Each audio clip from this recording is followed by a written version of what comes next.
We begin with some really tragic news today, and that is the death of Lisa Marie Yes. Presley. She was 54 years old. This all happened very suddenly Yeah. at her home in Calabasas yesterday morning. She went into cardiac arrest and was rushed to a hospital, the same hospital in West Hills where my mom died 25 years ago, actually. Oh, wow. Yeah. So this all happened kind of near where I grew up in Woodland Hills. But she was in Calabasas and was rushed there and died pretty soon afterward. TMZ had a photo of her mom, Priscilla Presley, arriving at the hospital. It happened really fast, only 54 years old. And there's video out there of her at the Golden Globes. Just a couple of days prior, she was at the Golden Globes because of Elvis. Right. Was there in support of the film. And there's, interviews she did on the red carpet where she looks kind of unsteady. Like at one point during an interview with Extra, she says while she's talking to Billy Bush, like to the gentleman she's arrived with, like, I need to hold on to your arm for a second. And she just looks kind of unwell. But like prior to that, she had just been at Graceland for Elvis's birthday. She lived a really weird and hard life. You would think like you're the daughter of Elvis's only child. It's got to be all glamour and luxury. Oh, no, I think not you're at gonna have a weird life if you're Elvis's only child. That's a singular row to hoe. But yeah, I had forgotten she was married to Nicolas Cage. Right. 4 marriages, including Nicolas Cage and Michael Jackson. Michael Jackson, of course. Right. And of course, the mother of Riley Keough, and she had 4 kids and just tragedy in her life for many years. Her son committed suicide a couple of years back. And then she had twins at age 40 with her most recent husband and, had been in and out of Scientology, had some substance abuse issues. But the outpouring of love, shock and love and just heartbreak for her is across the board from people in music like Billy Idol and, who else? Sean Lennon. Yes. Got her on Twitter today saying, I understand what she went through more than most could. Rita Wilson, John Travolta. It's just really, it's horrifying. It's really sad. Yeah, no, definitely. Baz Luhrmann put out a really nice statement on Instagram. He said, over the last year, the entire Elvis movie family and I have felt the privilege of Lisa Marie's kind embrace. Her sudden, shocking loss has devastated people all around the world. I know her fans everywhere join me in sharing prayers of love and support with her mother, Priscilla, and her wonderful daughters, Riley, Finley, and Harper. Lisa Marie, we will miss your warmth, your smile, your love. Gosh, just so sad. You have to bury your daughter. That's just, I can't even imagine. I know. I do for Priscilla, especially. That's, losing her husband, losing her daughter. There was a lovely moment at the Golden Globes where both of them were acknowledged by Austin Butler from the podium, which was, and they cut away to them in the audience. So that was a lovely thing, but yeah, it's a tragedy. It is indeed. So yes, as you mentioned, the Golden Globes, we are in the thick of award season. We did indeed have the Golden Globes on Tuesday, whether or not you or I watched them. I didn't see a single second of the Golden Globes. Did you? I watched because of Gerard Carmichael. I wanted to see. And he made him squirm. Yeah, he delivered. And it's like, you have to wonder, did anybody research what he does and how he does it, or they were just like, he's trending right now and he's black, which he even said in his monologue, I know I'm here, it's because I'm black. But I mean, his delivery style is so unmanic. Like, he will just like pause and literally just sort of like wait for people to calm down and sit and then say something, and he did that during the Globes. Like, he was like, y'all need to shut up. Like, he basically made the room calm down and settle down before he said something very quietly that was often very like, cutting. Like,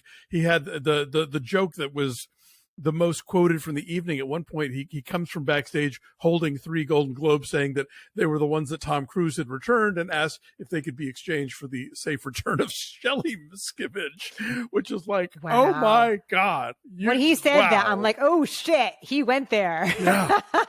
And the whole place was like, oh. And he was introducing 2 people from Top Gun Maverick. I was like, oh man. So yeah, well done, Mr. Carmichael. That was because the thing is, the Golden Globes has a history of being hosted by comedians who make no bones about the fact that the Golden Globes themselves are a joke.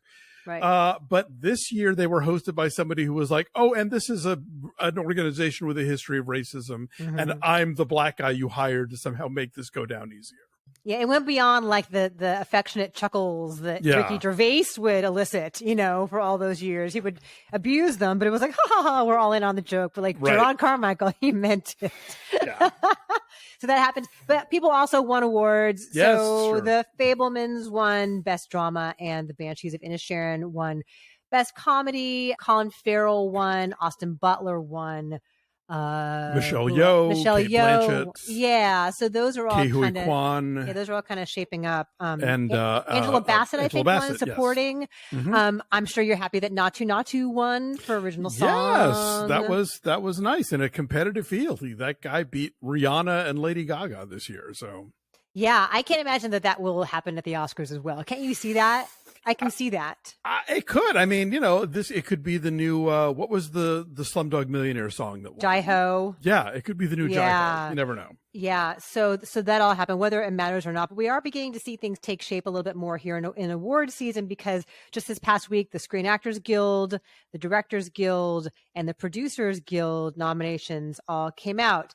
And the DGA and the PGA had total overlap, right? Because both of them nominated Tar, Top Gun Maverick, Everything Everywhere, Banshees, and Fabelmans. Right. And then the PGA does 5 more. They do 10 total. So they did Avatar, Black Panther, Elvis, Glass Onion, and The Whale. So those 5, though, plus you see that Fabelmans and Banshees already won at the Globe. So those are kind of shaping up to be our front runners here. We got a couple of months still. Oscar nominations aren't until January 24th. And you and I, my dear, are going to do a live chat on Tuesday, January 24th at noon Pacific time. We'll mention it again, but mark the calendars.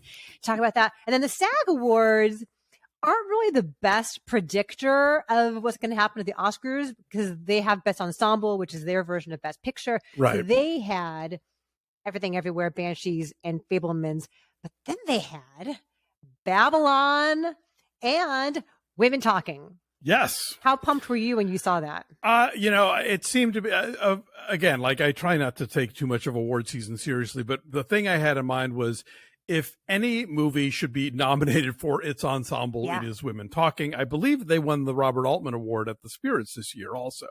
Don't remember. Which is the other big ensemble performance award. Well, let's talk about some of the weird, really quickly, some of the weird SAG Award nominations and the people who did not get nominated. I hate the word snub.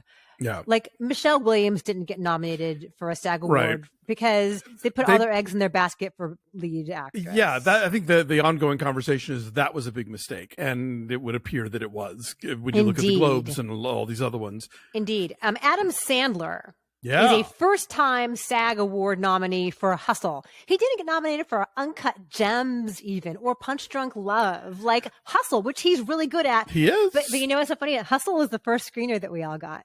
Well, that goes a long way. And look, not to be a conspiracy theorist, but this year the SAG Awards are airing on Netflix's YouTube channel, and 2 of their most somewhat left field choices were for Netflix content, which is Adam Sandler in Hustle and Ana de Armas in Blonde, who has not been generating a lot of traction over award season. So just putting that out there. However, Glass Onion got nothing. Glass Onion got nothing. This from is the true. SAG Awards. Also true. And I believe it was Variety who pointed out that if the 5 Best Actor nominees at SAG translate into the 5 Best Actor nominees at the Oscars, they will be, for the first time ever, nominating 5 first-time nominees.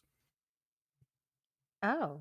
Like Brendan Fraser, Colin Farrell, Bill Nye, Austin Butler, Adam Sandler. None of those guys have ever been nominated for an Oscar before. Do you know that Frankie Muniz is now a NASCAR driver? I heard that. Good for him. Look, I am all for former child stars finding other careers. Like if you manage to make it work as an actor as an adult, great. Like you've won the lottery twice, but like have a backup, Do you know that Michael Bay is accused of killing a pigeon in Italy? Yeah, I'm never going to go out on a limb, as it were, for Michael Bay, but like a pigeon, really? Like by accident, like with a boom, something like that. But I mean, do we classify pigeons as vermin? Because I kind of feel like they are. I don't know, but it's got wings. I guess. And I guess there's like really strict bird laws in Italy. If you are Italian and watching this, please fill us in. Yes. We want to know. I mean, squab is delicious. I'll be the first to admit. But, yes. Are you excited about the Are You There, God, It's Me, Margaret trailer? I watched the Are You There, God, It's Me, Margaret trailer because I am excited, and I'm more excited now that I've seen the trailer. There's a newcomer, I don't have her name in front of me, who's playing Margaret, but the mom is Rachel McAdams and the grandmother is Kathy Bates. And, this was Judy Blume's hugely influential and still popular novel that originally came out in the 1970s about a 12-year-old girl who her family moves out to the suburbs. So she's dealing with a new school and new friends and the changes that are happening in her body. When I was in 6th grade, all the girls were reading this book. And I needed to know what was going on because they were being very secretive about it and not talking about it to the boys. So I read Are You There, God, It's Me, Margaret when I was in 6th grade, and it was very illuminating. And that's what the fallopian tubes do. Oh. Exactly. Oh.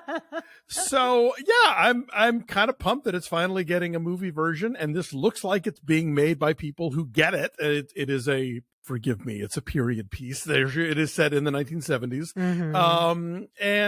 I think it could be really cool. It says something about me that the two movies I'm most excited to see right now are Barbie and Are You There, God, It's Me, Margaret. A couple things. She's not totally a newcomer. Abby Ryder Fortson is also Cassie in Ant-Man and the Wasp. She's like the younger version of Paul Rudd's daughter. Also, Are You There, God, It's Me, Margaret, written and directed by Kelly Freeman Craig, who also did The Edge of 17 with Haley Steinfeld. Well, okay then. That scans. Yes. So looks pretty good. We'll review it when it comes out.